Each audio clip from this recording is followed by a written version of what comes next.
It's still July, so we've got a little bit of ways to go until football is really here. But if you want the Falcons to make the playoffs, I can't guarantee that typing ATL in the comments section will get it done. Why leave it to chance? And I know our Saints guy did this on his channel, and they got a bunch of no's. I thought the question was, will the Saints make the playoffs? So that makes a lot more sense. But let's beat Saints now by getting ATLs in the comment section.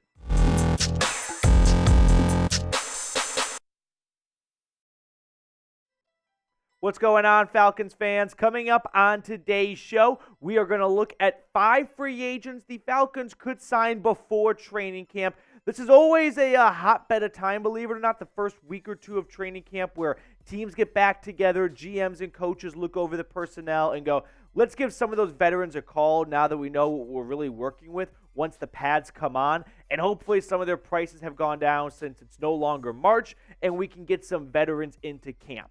So the first free agent we are going to look at today is the edge rusher Yannick Ngakoue, who was recently on a podcast, and they asked him, any idea why you're still a free agent? And he said, no idea. I just want to go somewhere. So I don't think this is a debate about does Yannick Ngakoue only want to go to a contender. Good job by Rolly pulling up the quote from the Jim Rome show. He said, when asked about why he's still a free agent, I'm not sure. That's a question for not me. It's a question for whoever makes those decisions. The only thing I can control is staying in shape, being in the best shape I've been in my whole career, and being a force when I touch the field again. Any team in the NFL is an ideal landing spot for me. It's a blessing to be able to work any job in the NFL, being able to go and practice with a team, go through walkthroughs, go through film study. It's a blessing. It doesn't matter what organization in particular.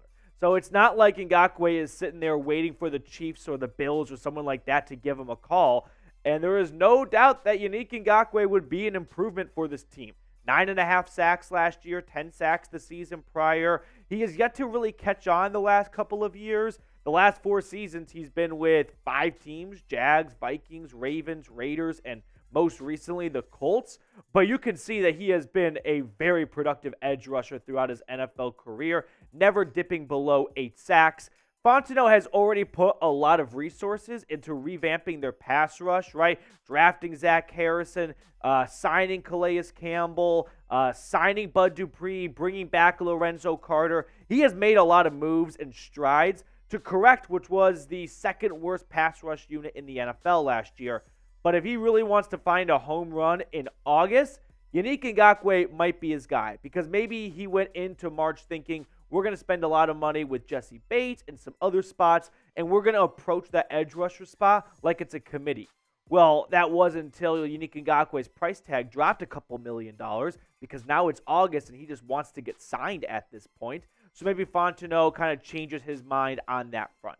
But who is a free agent you want the Falcons to sign? Give me a name down in the comment section below who you'd love to see suit up in red and black this year. Our second free agent target is Ronald Darby, the cornerback who was with the Broncos last year. This is not a Ronald Darby, let's get him because Atlanta has a huge need at corner. No, Darby would just be very nice insurance because what was one of the pitfalls of this team last year?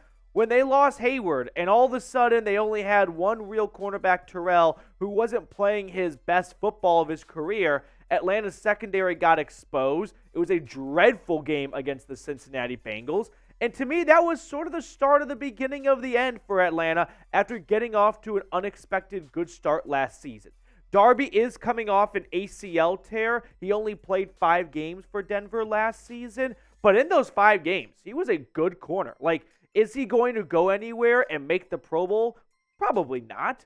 Is he going to go somewhere and either push to be a starter or be, at worst, a really good depth piece? Absolutely. 71.1 overall grade from PFF. Good in coverage. Solid against the run. 86.5. Not a great tackler, but hey, you're not going to find a perfect CB3 or CB4 out there. So I think Darby would be an excellent piece of insurance in case, I don't know, Jeff Okudah misses some time because I'm sure Lions fans will tell us that has happened before. That's why I think Darby would be an interesting pickup for Atlanta. Now, when it comes to training camp, you guys know, There is no other channel that's going to get you as much content as we are here at Falcons Today. Producer Rolly and I are putting in the extra man-hour stepbrother style to get you guys all of your latest news and rumors, so make sure to subscribe if you have not already. Our third free agent target is someone who's from, the southeast portion of the United States, Jadeveon Clowney. We have talked about Clowney before, and this would be a load up on veteran pass rushers, right? Calais Campbell is 36 years old. Those guys don't move at the same speed. Bud Dupree is coming off 2 down seasons in Tennessee. If Father Time catches up to Calais Campbell and Bud Dupree all of a sudden looks like Bud Dupree in the Volunteer State from the past 2 years, you might want an extra edge piece just to toss into the mix. And Clowney could be that guy. Now, it was not a good season for him last year in Cleveland. 12 games, 2 sacks, kind of talked his way off the team at the very end of the season, running his mouth a little bit. But in 2021, he posted 9 sacks opposite of Myles Garrett, and it definitely helps playing on the same defensive line as Myles Garrett. But if you can get half of that, right, 4 or 5 sacks from someone signed in August, that's going to feel like a bit of a win. So Clowney could be an interesting name. Fourth player we're going to look at, and I want a round of applause from all of our longtime viewers here because it took us a while to get to it, but we surely got to it. A wide receiver, Jarvis Landry. We have talked about Landry before. Other, publications have suggested the Falcons go out and sign Landry because the wide receiver room is not only a bit thin, it just lacks overall veteran presence, okay? Drake London, I feel like, is the most veteran presence in the room, and he's only entering his 2nd season. So you're not signing Landry to chase his 2019 numbers. You're not getting it at. You're not getting 1,000 yards. You're probably not getting his 2020 numbers either. Maybe you're getting his 2021 numbers, and again, in August, that's not the worst thing in the world. You're not going to find home run signings at this point in the game, but I would like to see them add a veteran wide receiver so that Desmond Ridder feels like he's got a safety blanket to go to, right? Someone who knows the plays, who's not going to leave him on an island, who's not going to cut in when he's supposed to just stay planted, like Kirk Cousins when he was going to Jalen Reagor, leads to an interception, and then that just leads to Desmond Ridder getting in his head. Jarvis Landry is a pro's pro. He could come in and be a very nice stepping piece, growing tool, if you will, for Desmond Ridder as he becomes an NFL starter. We couldn't do it without it. Come on, Julio Jones. Yeah, he's still out there. Bring back our sweet prince. I mean, is it really realistic? Probably not. Is there many buzz or murmurs about Julio coming back to Georgia? Not really. But hey, if we're talking wide receivers, you're not doing a Falcons video right if you're at least not entertaining the idea of Julio Jones coming back. And his numbers are eerily similar to Jarvis Landry. Are you getting that 2019 version of him? No. You getting the 2020? Probably not. 2021?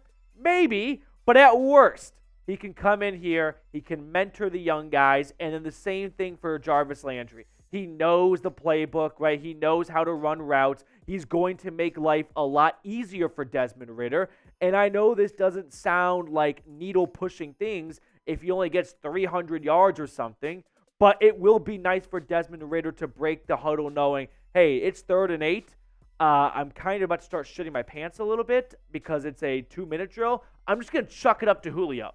And if that's one of his 20 grabs for the season, fine, so be it, because then the next play is Drake London and Kyle Pitts on 1st and 2nd down, going down the field, extending the play, leading this team down to the goal line. So Bijan can punch it in for a game-winning touchdown against the Saints, but none of it would have been possible if not for Julio Jones, 3rd and 11 from their own 12 with 1:45 to go. So would you bring back Julio Jones? Y for yes or N for no? You're not finding old Julio. I don't even know if Julio is really in football shape anymore, but it would be a lot of fun to see him end his career back in Atlanta. Some quick news I want to hit on for everyone before we get to our draft today. The Falcons' alternate red helmets are back, and the unis with it as well. 3 games this year. Last year, you remember they wore them for 2. The 49ers, which was a win, and the Steelers, which was a loss. But this year, they're back for 3 games. It is the Commanders game, the Saints game, and what's the other? Packers game, 9/17. Yep. So 3 NFC opponents, and Atlanta went 1-1 in those uniforms last year. Calling it out. 3-0. 3-0. Now they know that, like, hey, the story's not about the new unis, but the unis are cool and look good, feel good, play good. So 3-0, Atlanta has already started the year off 3 games above 0. So that's awesome to see. Congratulations, Atlanta. All right, let's get into our draft now. We got a good draft today because before we started filming today's show, the office here at Chat Sports, or the bullpen we like to call it, with everyone sitting out there working, we're just kind of talking baseball and whatnot because it's July. And so that kind of inspired today's draft, best ballparks in America. So Rolly and I did agree to remove Truist from this. Otherwise, it would have just led to one guy dominating the draft. So no Truist allowed, but we looked at all other ballparks in America. Yeah, I'm looking forward to this draft. PD had the 1-1, and I think he made a monumental mistake with this first selection. Oh, that's an awful thing. I went with Wrigley Field, my favorite ballpark in America. There's just nothing better than the friendly confines at Wrigley. So that was my 1-1 no-doubter. He can say that, but when you're at Fenway in Boston with the Green Monster singing Sweet Caroline, bum, bum, bum, there's nothing better than that. It's good. Fenway Park, and that's my 1-1. So for my second pick, I went with Oracle Park, where the San Francisco Giants play. I mean, it is one of my top 5 visuals in sports have to be home run balls going into the little cove and people in the kayaks paddling over to that.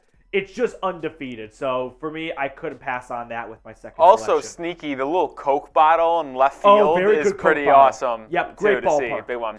I went with PNC Park, and this might be, I wouldn't say a hidden gem, but everybody always talks about how beautiful it is with the bridge behind the stadium, the Pittsburgh skyline. You even got a river of water there behind the park. PNC Park, one of the most beautiful ones we have here in the MLB. I was really hoping you'd miss that one so I could get it at 5, but you did not. So I went with a different ballpark from the NL Central. I went with Great American Ballpark.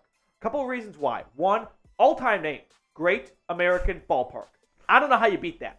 2, sneaky river background as well. I don't think many people know that, but it sits right on the Ohio River, and it's even got like this jumbo shrimp boat kind of in center field. If you don't know what I'm talking about, look it up. But Great American Ballpark.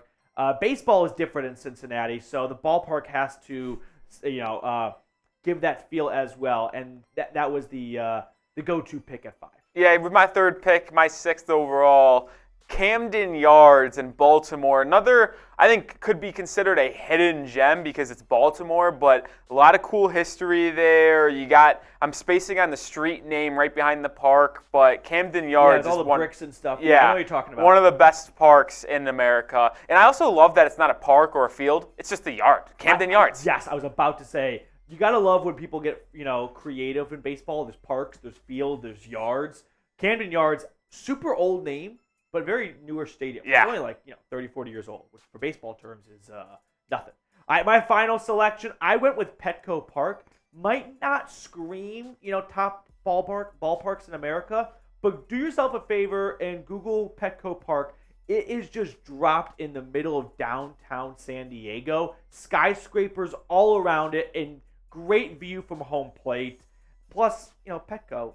I think there's some dogs there. You know what I mean? There's just some puppers walking around, I feel like. So that was a good way to round out the draft for me. With the final selection, I went with Dodger Stadium, and PD hated the pick, and I can see why he would hate it, but I actually went to LA over last February and toured Dodger Stadium just on a normal day for fun. No games going on or anything, but the stadium absolutely blew me away. It was very fun. It was very cool, very historic. I didn't think I was going to like Dodger Stadium because I hate the Dodgers, but I give them credit. Their stadium's pretty dope. I would definitely love to go back there and catch a game.